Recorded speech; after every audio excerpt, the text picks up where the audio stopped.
ભરૂચ જિલ્લાના ઝઘડિયા તાલુકાના જાંબોઈ ગામના લોકપ્રિય અને સહકારી ક્ષેત્રના અગ્રણી દીપકભાઈ ચીનુભાઈ પાદરિયાનો 66મો જન્મદિવસ ગ્રામજનો અને આગેવાનો દ્વારા ખૂબ જ ઉત્સાહભેર ઉજવવામાં આવ્યો. સેવાની સરવાણી વહાવતા દીપકભાઈના આ જન્મદિવસ નિમિત્તે વિવિધ સામાજિક અને મનોરંજક કાર્યક્રમનું આયોજન કરવામાં આવ્યું. કાર્યક્રમની શરૂઆતમાં દીપકભાઈએ કેક કાપી સૌની હાજરીમાં જન્મોત્સવની ઉજવણી કરી. આ તકે આકાશમાં ભવ્ય આતશબાજી કરવામાં આવી, જેનાથી સમગ્ર વાતાવરણ ઉત્સવમય બની ગયું. જન્મદિવસની ખુશીમાં ઉપસ્થિત લોકો માટે ભોજન સમારંભનું આયોજન કરવામાં આવ્યું.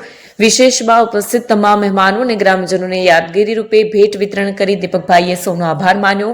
આ પ્રસંગે જિલ્લા પંચાયત પ્રમુખ મહેન્દ્રસિંહ વાંસદિયા, દૂધધારા ડેરીના ડિરેક્ટર પ્રકાશભાઈ દેસાઈ, જિલ્લા પંચાયત માજી ન્યાય સમિતિ ચેરમેન પરસોત્તમભાઈ વસાવા આ તમામ મહાનુભાવોએ દીપકભાઈને પુષ્પગુચ્છ આપી તેમના દીર્ઘાયુ અને સ્વસ્થ જીવનની કામના કરી.